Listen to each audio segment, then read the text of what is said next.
The desert wind howled across the crimson highway as Hana Kim gripped the steering wheel of her massive cargo truck. The sun was setting on Villaros 7, painting the rocky landscape in shades of orange and red. She had been driving for 6 hours straight, and her body ached from the constant vibration of the road. But she couldn't stop. Not yet. Not when 200 lives depended on her reaching Settlement Outpost 47 before midnight. The truck rumbled beneath her, a giant metal beast she had named the Iron Phoenix. It was old, scratched, and dented from years of hauling freight across dangerous alien worlds. But it was reliable, and more importantly, it was hers. The cargo hold behind her was filled with medical supplies, vaccines, and emergency equipment. A viral outbreak had hit the human colony at Outpost 47 3 days ago, and without these supplies, people would die. Children would die. Hana had made a promise to get there on time, and she never broke her promises. The highway stretched ahead like a ribbon of dark metal suspended in the air. It was an elevated road, built decades ago by some alien corporation that had long since abandoned this sector. Now it served as the main trade route between the mining colonies scattered across the desert. The road was narrow in places, with steep drops on both sides. One wrong move, and a vehicle would plunge hundreds of meters to the rocks below. Hana checked her navigation display. The Razor's Edge ramp was coming up in 5 kilometers. It was a steep, ascending merge point where smaller roads joined the main highway. She had traveled this route a dozen times before and knew every curve, every bump, every dangerous spot. The ramp was always tricky because it forced drivers to slow down while climbing the steep incline. But she had no choice. It was the only way forward. As she approached the ramp, something felt wrong. Her instincts, honed by 8 years of running cargo in hostile territory, were screaming at her. The road ahead looked empty, but there were signs, fresh tire marks, burn patterns on the asphalt, small pieces of metal scattered across the lane. Someone had been here recently. Someone who didn't care about traffic laws. Then she saw them. Motorcycles emerged from behind the concrete barriers on both sides of the ramp.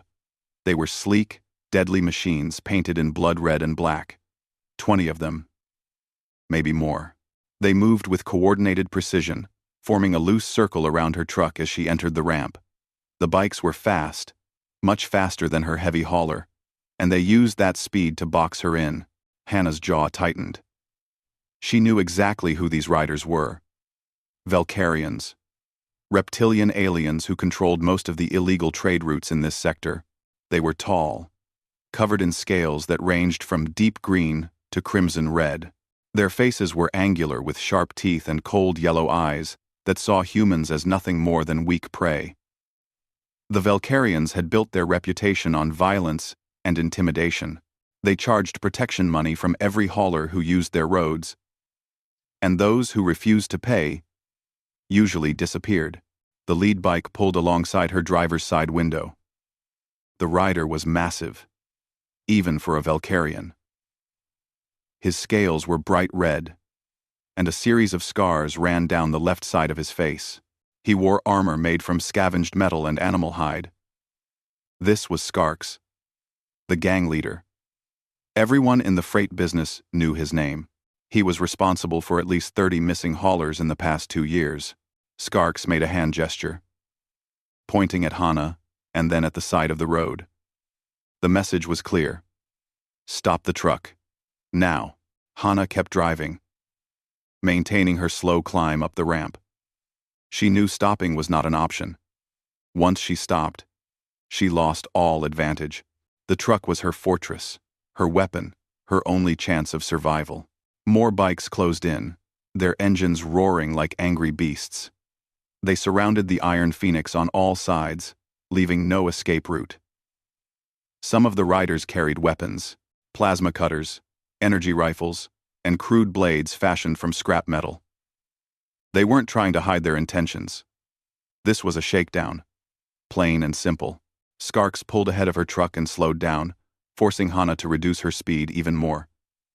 The ramp was too narrow for her to go around him. Behind her, more bikes blocked any chance of reversing. She was trapped, exactly where they wanted her. Her communication system crackled to life. A harsh, grating voice filled the cabin. It was Skarks, speaking in broken but understandable human language. Human driver, you stop now. You pay road tax. Give us 80% of cargo. And you live. You refuse. We take everything and leave you for scavengers. You have 60 seconds to decide. Hana's hands remained steady on the wheel. She had faced situations like this before, though never with this many hostiles. Her mind raced through her options. She could try to ram through them. But the bikes were too agile. They would simply move aside and attack her from all angles. She could call for help, but the nearest security outpost was 3 hours away.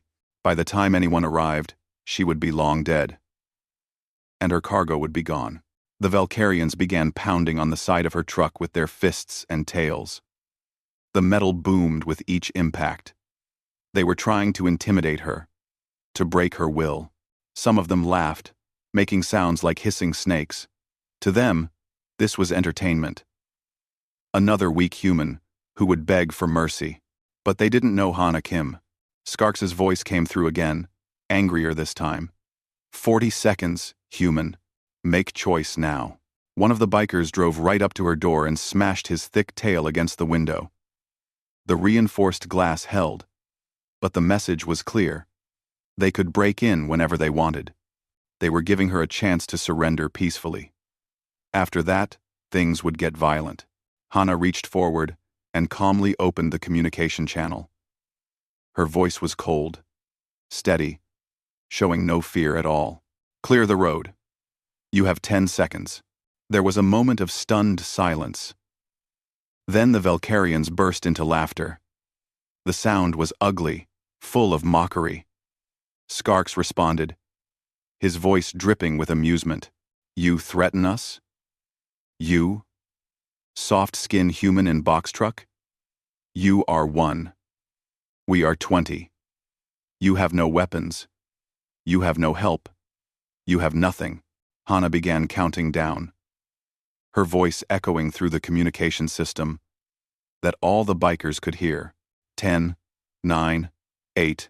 The laughter continued, but some of the bikers exchanged uncertain glances. There was something in her tone, a confidence that didn't match her situation. 7, 6, 5. The truck's systems began powering up. A deep humming sound vibrated through the chassis. Warning lights flickered on across the dashboard. Several bikers noticed, and their laughter faded slightly. 4, 3. Skarks's smile disappeared. He had shaken down hundreds of haulers over the years, and none of them had ever counted down like this. None of them had sounded this sure. 2. The humming grew louder. Energy was building up inside the truck. Whatever systems Hana was activating, they were drawing massive amounts of power. 1. Skarks realized his mistake in that final second. This human wasn't trapped with them. They were trapped with her. The moment the countdown reached 0, Hana's hands moved across the control panel with practiced precision. Every switch, every button, every system had been modified and upgraded over the years. The Iron Phoenix was not just a cargo truck. It was a weapon, built by someone who understood war. The Valkyrians didn't know about Hana's past. They saw her as just another human hauler, weak and helpless. But before she became a freight driver, Hana Kim had served 10 years in the Terran Expeditionary Marines. She had fought in 3 colonial wars, defended settlements from hostile alien raids, and survived situations that would have broken most people. Her specialty had been combat engineering, which meant she knew how to turn ordinary vehicles into instruments of destruction. When she left the military, Hana took that knowledge with her. She installed reinforced armor plating disguised to look like normal wear and tear. She added emergency power systems that could overload nearby electronics. She built defensive systems into every part of the vehicle, all hidden from casual inspection. To anyone else, the Iron Phoenix looked like an old, beaten-up hauler. But Hana knew the truth. It was a fortress on wheels. The tactical display on her dashboard showed 20 red dots surrounding her position. Each dot represented a Valkyrian bike. The system had been scanning them since the moment they appeared, analyzing their positions, their speed, their weapons. Now it fed all that information directly to Hana's brain through a neural interface she had installed years ago. She could see everything at once. Every threat. Every opportunity. Every weakness in their formation. The Valkyrians had made several mistakes. First, they had grouped too closely together, thinking their numbers gave them strength. Second, they had underestimated the weight and mass of her truck. Third, and most importantly, they had assumed she was unarmed. All of these mistakes would cost them dearly. Hana's fingers pressed a sequence of buttons, and the Iron Phoenix responded immediately. Hidden panels along the sides of the truck slid open with a mechanical hiss. From these panels, magnetic grappling hooks shot out and clamped onto the metal guardrails of the elevated highway. The hooks locked into place with tremendous force, anchoring the truck to the road itself. Now, nothing could push her off the ramp. The 10-ton vehicle had become an immovable object. Skark saw the hooks deploy, and his expression changed from amusement to confusion. He barked orders in his native language, and several bikers moved in closer to investigate. They were trying to understand what the hooks were for. They didn't have long to wonder. Hana activated the second system. Small ports opened along the lower edge of the truck's chassis, barely visible in the fading light. These ports contained electromagnetic pulse charges, a technology she had acquired from a black market dealer on a space station 3 years ago. The dealer had called them vehicle killers. And he wasn't wrong. Blue lightning crackled from the ports, spreading out in a wave across the road surface. The electromagnetic pulse hit 3 bikes simultaneously. Their engines died instantly. All their electronic systems fried in a millisecond. The bikes crashed to the ground, throwing their riders across the asphalt. The Valkyrians tumbled and rolled, their armored bodies striking the road hard. The other gang members shouted in alarm. This wasn't supposed to happen. Humans didn't fight back. Humans paid the tax or died quietly. But this human was different, and they were starting to realize it. Skarks roared commands, trying to rally his gang. He pointed at the truck and screamed for them to attack, to disable it, to kill the driver. But the Valkyrians were hesitant now. 3 of their own were down, and they had only been next to the truck for a few seconds. What other weapons did this vehicle have? Hana gave them no time to think. She released the magnetic locks on the left side of her truck and immediately hit the accelerator. The Iron Phoenix lurched forward, its massive weight building momentum. 2 bikes were directly in her path, their riders frozen in shock. The truck plowed into them, like they were made of paper. The reinforced steel bumper struck the first bike, crushing it against the concrete barrier of the ramp. Metal screamed and twisted. The second bike tried to accelerate away, but the truck was too fast, too heavy. It caught the rear wheel and flipped the bike sideways, sending the rider spinning through the air. Both Valkyrians hit the ground hard and didn't get up. Now the gang was truly panicking.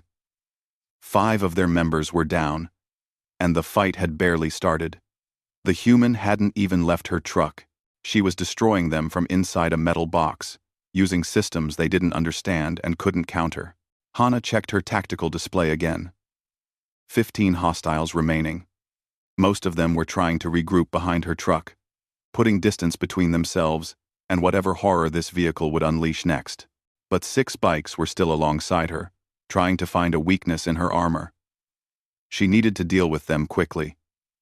She activated the third system, one she had built specifically for situations like this. Compressed air cannons, designed originally for clearing debris from roads, were mounted under the truck's frame. Hana had modified them to deliver a concentrated blast of force at ground level. She aimed them at the cluster of bikes on her right side and fired. The blast was invisible but devastating. The wall of compressed air hit the bikes at over 200 kilometers per hour, knocking them sideways like toys. The lightweight vehicles couldn't resist the force. They tumbled across the road, crashing into each other in a chain reaction of metal and bodies. 6 more Valkyrians were out of the fight. The remaining 9 bikers broke formation completely. They scattered, some trying to escape up the ramp ahead of Hana, others turning back down the way they had come. Their confidence had shattered. The predators had become prey, and they knew it. Only Skarks remained in position, his bike still running beside her driver's side window. His yellow eyes were wide with shock and rage. He had ruled these roads for years, and no one had ever challenged him like this. His pride wouldn't let him run. He reached for a plasma cutter attached to his bike and revved his engine, preparing to board the truck. Hana saw his intention on her tactical display. She almost felt sorry for him. Almost. She had given them a chance to leave peacefully. They had chosen violence instead. She activated the final system, one she rarely used because of how dangerous it was. The truck's high-beam lights, modified to output 10,000 lumens, far beyond legal limits, suddenly blazed to life. The light was so bright, it turned night into day. For the Valkyrians, with their sensitive reptilian eyes adapted to low-light conditions, it was like staring directly into the sun. Skark screamed and jerked his bike sideways, completely blinded. His hands flew to his face, covering his eyes. The bike wobbled and veered off course, crashing into the guardrail. The gang leader tumbled from his vehicle and landed hard on the road. The other 8 Valkyrians who had been trying to regroup saw their leader fall. That was enough. They gunned their engines and fled down the ramp, abandoning Skarks and their injured companions. Within seconds, they were gone, leaving only the wreckage and the groaning wounded behind. Hana powered down her systems one by one. The high beams dimmed. The magnetic hooks retracted. The truck's engine settled into a normal idle. The entire fight had lasted less than 15 seconds from start to finish. 20 hostile forces reduced to scattered wreckage and fleeing survivors in the time it took most people to tie their shoes. She took a deep breath and released the steering wheel. Her hands were steady, not shaking at all. The training never left. The instincts never faded. She was still a Marine, even if she wore civilian clothes now. The road was silent now except for the idling engine of the Iron Phoenix and the groans of injured Valkyrians scattered across the ramp. Smoke rose from the destroyed motorcycles, and the smell of burned metal filled the air. Hana sat in her driver's seat, breathing slowly and evenly, letting her heart rate return to normal. The fight was over, but her work wasn't done yet. She looked at her tactical display one more time. Most of the red dots had disappeared off the screen, the fleeing gang members already too far away to track. But one dot remained, flashing slowly near the front of her truck. Skarks. The gang leader was still alive, still on the road, somewhere ahead of her. Hana knew she had 2 choices. She could drive forward, leave him behind, and continue to Outpost 47. Or she could finish this properly, make sure the message was clear to anyone who thought about attacking human haulers in the future. She thought about the 200 people waiting for her medical supplies. She thought about the children who might die if she was delayed any longer. Then she thought about all the other haulers who used this road, and what would happen to them if Skarks remained in power. The decision took 3 seconds. Hana released her safety harness and stood up. She moved to the back of the cabin and opened a locked storage compartment. Inside was her old military gear, equipment she had kept from her Marine days. She pulled on a tactical vest, lightweight but reinforced with ceramic plates. She clipped a sidearm to her belt, a human-made plasma pistol that she had never fired in civilian life.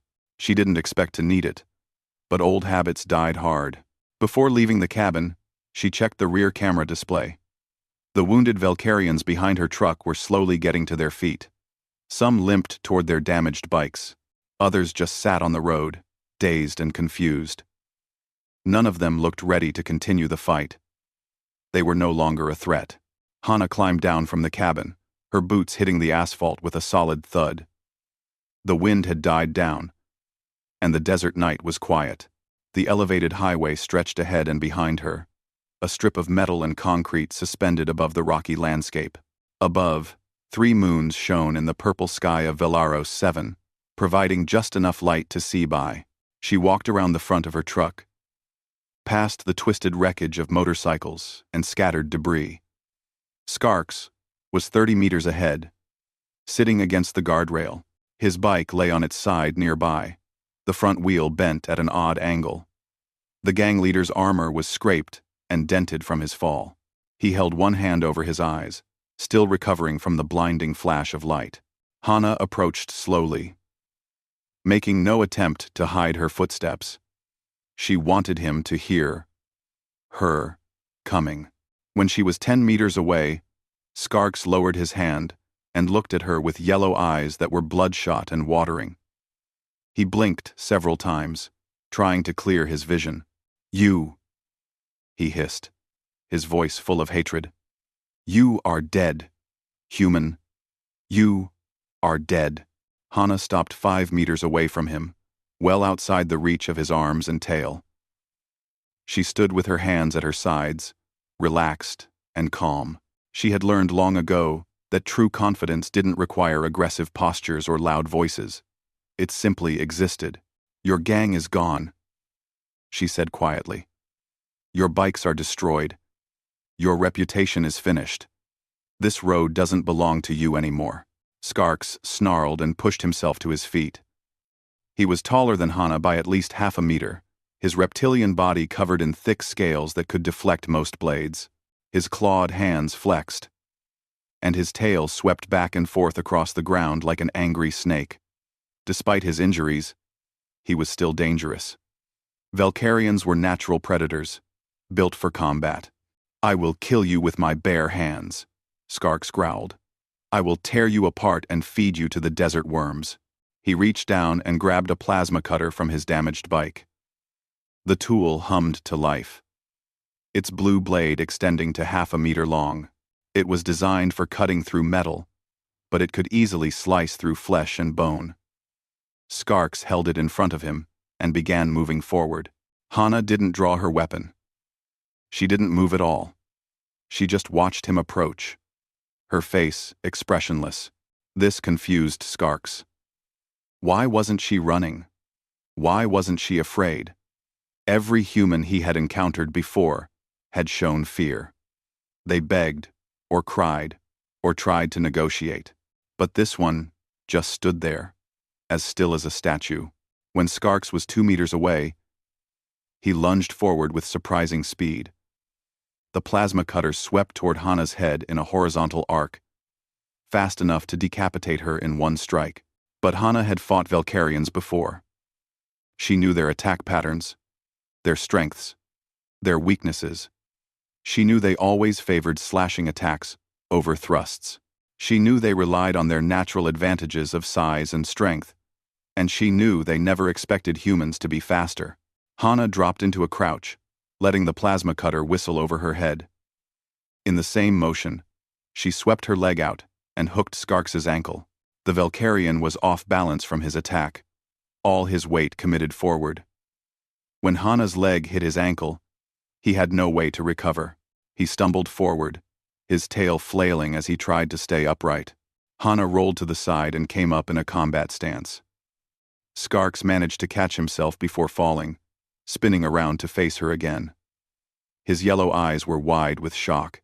The human had moved like lightning, faster than anything her size should be able to move.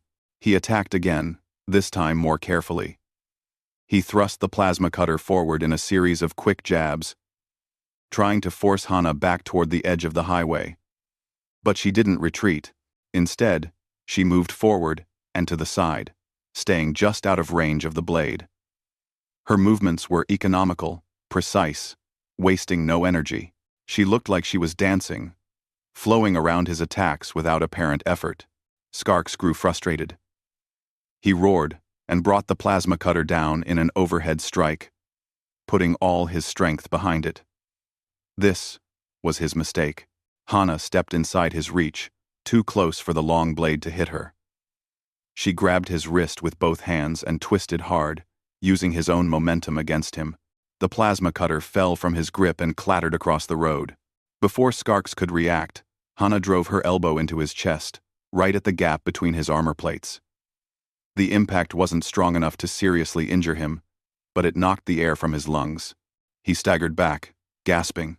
Hana picked up the plasma cutter and deactivated it. She tossed it over the guardrail, and it fell into the darkness below. Then she turned back to Skarks, who was still trying to catch his breath. "I was a soldier for 10 years, she said calmly. "I fought in wars before you even knew humans existed. I've killed things bigger and meaner than you. But I didn't come here to kill you. I came here to deliver medical supplies to people who need them." Skarks looked at her with something close to fear in his eyes. He had never lost a fight before, not against any species. But this small human had defeated him without even drawing a weapon. His pride was shattered, along with his reputation.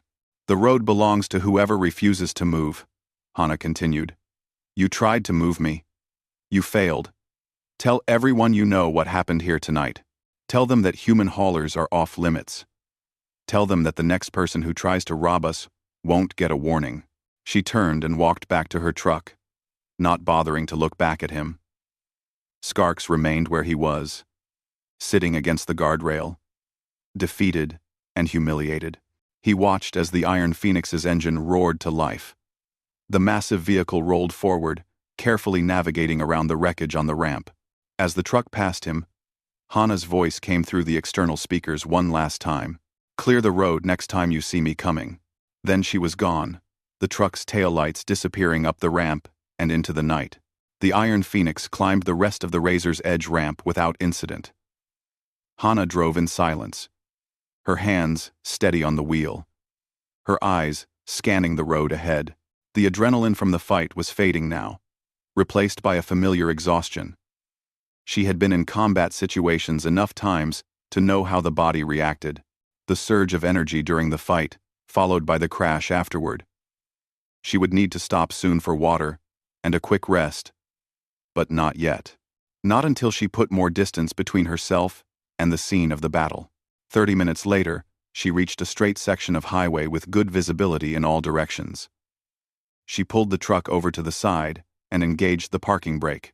The medical supplies in her cargo hold were secure and undamaged. She had checked them before leaving the ramp. Everything was still on schedule. She would reach Outpost 47 by midnight, just as she had promised. Hana pulled out her communication device and scrolled through her contacts until she found the name she was looking for. Jin Park. He was another human hauler, one of the few people she trusted in this sector. Jin had been running freight even longer than Hana, and he knew every route, every danger, every shortcut between the colonies. He had warned her about Skarks's gang before she left on this run. She activated the voice channel. After 3 tones, Jin's face appeared on the small screen. He looked tired, probably just finishing his own delivery run. He was older than Hana by about 10 years, with gray streaks in his black hair and permanent squint lines around his eyes from years of staring at bright road surfaces. "Hana," he said, his voice showing surprise. "I didn't expect to hear from you until tomorrow. Everything okay?" "The road's clear now," she said simply. "Pass it on." Jin's expression changed. He leaned closer to his camera, studying her face. He had known Hana long enough to read between the lines of her words. "You ran into trouble," he stated. It wasn't a question. Skarks and his gang tried to collect their road tax at the Razor's Edge ramp. Jin's eyes widened. "Tried? Past tense, Hana confirmed. "They won't be bothering anyone for a while. Maybe never again." There was a long pause. Jin seemed to be processing this information, trying to understand what it meant. Skarks's gang had operated on these routes for years. They had driven away competitors, terrorized independent haulers, and built a reputation as untouchable. No one challenged them. No one even tried. "How many were there?" Jin asked quietly. 20 bikes. Another pause, longer this time. Jin rubbed his face with both hands and let out a long breath. 20. And you're calling me, which means you're alive and your cargo is intact. 10 seconds, Hana said. That's how long it took to break them. Most of them ran, A few couldn't. 2. Jin shook his head slowly, a smile starting to form on his weathered face. You know this is going to spread, right? Every hauler frequency, every trading post, every bar between here and the core worlds. By tomorrow morning, everyone is going to know what happened. Good, Hana said. Let them know. Let them know that humans don't pay protection money anymore. Let them know we fight back. The Valkyrians aren't going to let this go unanswered, Jin warned. Skarks has connections to bigger gangs. They'll want revenge. Let them try, Hana replied. Her voice was cold and hard. I'm tired of being pushed around. I'm tired of watching good people get robbed and hurt because they're trying to make an honest living. If the Valkyrians want a war, they can have one. Jin studied her face for a long moment, then nodded slowly. You know, I told my daughter about you last week. She's thinking about becoming a hauler. And she asked me if it was safe for humans out here. I told her it wasn't. I told her the aliens control everything, and we just have to survive as best we can. He paused, and his smile grew wider. I think I need to change my answer. After ending the call with Jin, Hana sat in her cabin and stared out at the desert landscape. She could see for kilometers in every direction under the light of the 3 moons. The road ahead was empty and peaceful. Somewhere behind her, Skarks and his gang were picking up the pieces of their shattered operation. Somewhere ahead, 200 people were waiting for the medicine that would save their lives. She thought about what Jin had said. The word would spread fast. In the freight business, news traveled at the speed of light through quantum communication networks. By dawn, every hauler in the sector would know about the fight at Razor's Edge ramp. Some would celebrate. Others would worry about retaliation. But all of them would know one thing for certain. Humans were no longer easy targets. Hana's communication device began receiving messages. Lots of messages. Apparently, some of the wounded Valkyrians had already started talking. The story was spreading even faster than she had expected. She scrolled through the messages, reading them quickly. One message was from a hauler she had never met, a woman named Yuna working 3 systems away. Thank you, the message said. I've paid protection money to 4 different gangs this year. Maybe now they'll think twice. I've paid protection money. Another message came from a supply depot manager named Tae Yang. Skarks's gang just canceled their order for fuel and ammunition. They're not moving cargo this week. What did you do? A third message was from a Valkyrian trader who operated a legitimate business. You have made a powerful enemy, it read, but also earned respect. Be careful. Not all of my people think like Skarks. The messages kept coming. Congratulations, warnings, questions, offers of support. One hauler wanted to buy her a drink. Another wanted to hire her as a security consultant. A small shipping company asked if she would consider working for them permanently. Hana didn't reply to any of them. She simply turned off her communication device and set it aside. She wasn't interested in fame or money or becoming some kind of hero. She had a job to do, and she needed to finish it. She started the engine and pulled back onto the highway. The Iron Phoenix rumbled forward into the night, eating up the kilometers between her current position and Settlement Outpost 47. The truck handled smoothly despite the battle damage. She would need to repair some of the external panels and recharge the electromagnetic pulse system. But nothing critical was broken. 4 hours later, she saw the lights of Outpost 47 on the horizon. The settlement was small. Just 50 buildings clustered around a central water processing plant. Most of the residents were human colonists who had come here looking for a new life. They worked in the nearby mines, operated small farms in the artificial biodomes, and raised families far from Earth. They were good people trying to survive on a harsh world, and they didn't deserve to die from a preventable outbreak. Hana drove through the main gate and followed the directions to the medical center. It was a low building with a red cross painted on the roof. Several people were waiting outside, despite the late hour. They must have been tracking her truck's position, knowing she was close. When she parked and opened the cargo hold, a man in a doctor's coat rushed forward. His name tag identified him as Dr. Minho Choi. He looked exhausted, with dark circles under his eyes and hands that trembled slightly from too much stress and too little sleep. "You made it," he said, and his voice cracked with emotion. "Thank God you made it."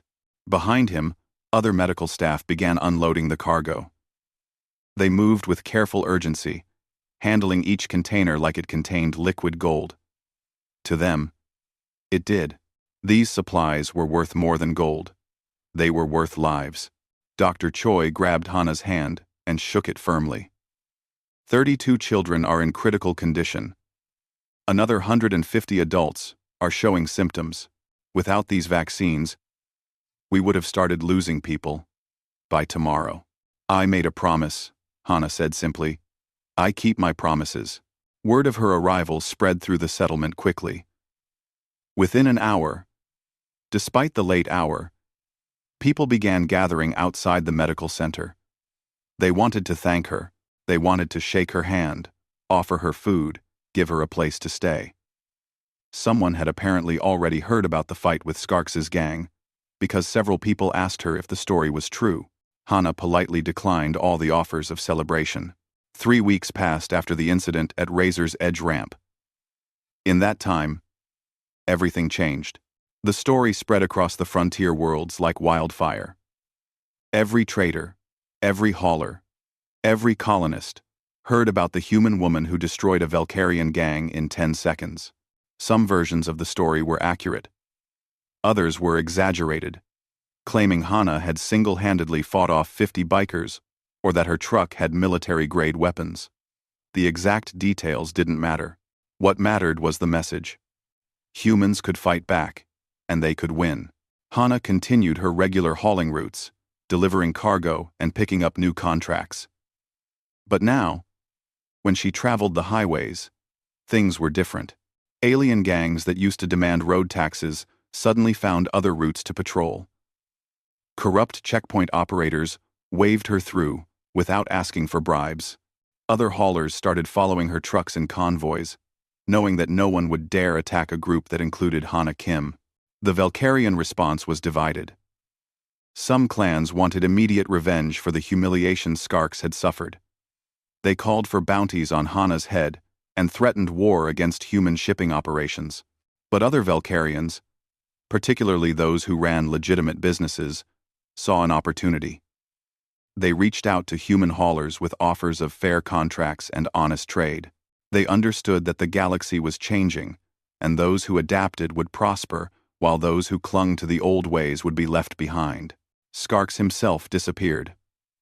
Some rumors said he fled to another sector, too ashamed to show his face after losing to a lone human. Other stories claimed he was killed by his own gang for leading them to defeat. A few people said he was planning a comeback, gathering a larger force for revenge. Hana didn't care which story was true. Skarks was no longer her problem. The bigger impact was on human colonies across the frontier. For years, humans had been seen as second-class citizens in alien-controlled space. They paid higher prices for goods. They received less protection from authorities. They were pushed around because everyone assumed they were weak. But after Hana's fight, that assumption was challenged. Humans started standing up for themselves. They formed mutual defense pacts. They shared information about which routes were safe and which aliens could be trusted. They stopped accepting unfair treatment simply because they were outnumbered. Jin Park told Hana that new human haulers were joining the business every week. Young people who had been afraid to leave the core worlds were now heading out to the frontier. Inspired by her example, they modified their vehicles, learned self-defense, and refused to be victims. The roads were becoming safer, not through government intervention, but through individual courage and collective solidarity. Not everyone was happy about the changes. Some alien factions saw human assertiveness as a threat to their power. There were incidents. A human freight depot was bombed on the colony world of Talaxis 9. 2 haulers disappeared on the rim route near the Kelvar Nebula. A transport ship carrying human families was fired upon by unknown attackers. Each incident sparked outrage in human communities. And each time, the response was swift and coordinated. Humans protected their own now. The days of suffering in silence were over. Hana herself became something she never wanted to be. A symbol. People painted her truck's name, Iron Phoenix, on their own vehicles. They shared tactical advice she had given in interviews she never agreed to. They created message boards, where they discussed her modifications and techniques. She received hundreds of messages every day from people thanking her, asking for advice, or wanting to meet her. She ignored most of it. Fame was a distraction, and she had work to do.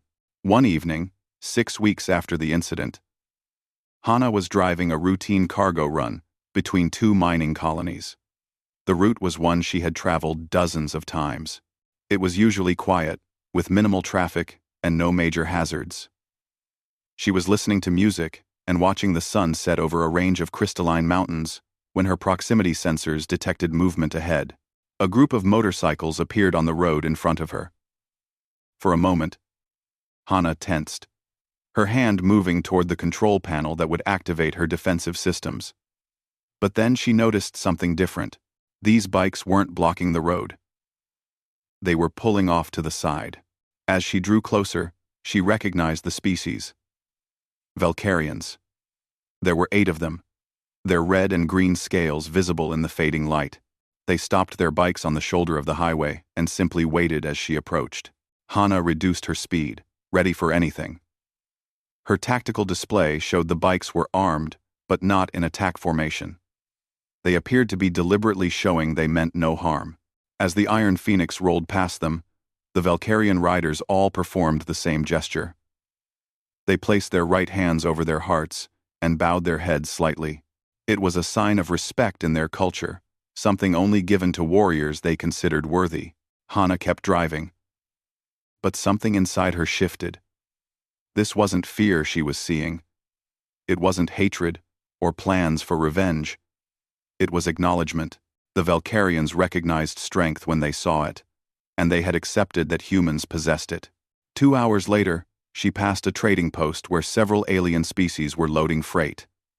When they saw her truck approaching, they stopped what they were doing. A Valkyrian trader, a 4-armed Tessian merchant, and even a crystalline Zorath being all paused their work. They didn't bow or salute. They simply watched her pass with expressions that Hana had seen before on the faces of fellow Marines.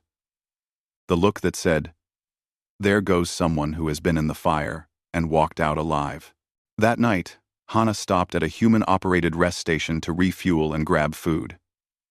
The station manager, a middle-aged woman named Rena, refused to charge her for the fuel. "Your money's no good here," Rena said firmly. "Not after what you did for us." "I was just doing my job," Hana protested. "No," Rena replied. "You did more than that. My nephew is a hauler. He's 19 years old. Last week, he got stopped by a gang of Tessian pirates on the Outer Rim route. They surrounded his truck and demanded payment. You know what my nephew did?" Hana shook her head. "He activated his defensive systems, just like you taught everyone, and he told them to clear the road. They looked at his truck, saw the human registration codes, and they left without a fight. They didn't even try to negotiate. They just left." Rena's eyes were wet with tears. "He came home safe. Because of you. Because you showed everyone that humans don't have to be victims." Hana didn't know what to say to that. She had never thought about the larger implications of her actions. She had just been trying to deliver medicine and protect herself. But Rena was right. The ripples from that 10-second fight had spread far beyond the Razor's Edge ramp. 3 months after the incident, Hana received an unusual message on her communication device. It was from an official government address, the Terran Colonial Authority. They wanted to meet with her, to discuss matters of mutual interest. Hana was suspicious. She had never trusted government officials, and she didn't see why they would suddenly be interested in a cargo hauler, but she agreed to the meeting out of curiosity. They met at a small office on a neutral space station. The official, was a woman named Jisoo, who worked in the Colonial Security Division. She was professional and direct. "Miss Kim, your actions 3 months ago have had significant impacts on human security across the frontier. We've seen a 40% reduction in attacks on human shipping vessels. Piracy incidents have dropped by 30% in sectors where your story is widely known. More importantly, we're seeing increased cooperation between human colonies and certain alien factions." "I'm not interested in politics," Hana said flatly. Jisoo smiled. "I'm not here to recruit you for politics. I'm here to ask you a question. You're a civilian now, but you were military. You understand strategy. What you did at Razor's Edge ramp wasn't just about defending yourself. Whether you intended it or not, you sent a message to the entire galaxy. That message is changing how people view humans. My question is, what do we do with that momentum?" Hana thought about it for a long moment. She thought about the young haulers who were no longer afraid. She thought about the colonies that felt safer. She thought about her old Marine unit and what they would have said. "We keep moving forward," she said finally. "We don't look for fights, but we don't run from them either. We take care of our own. We prove every single day that humans belong out here, and anyone who disagrees can get out of our way."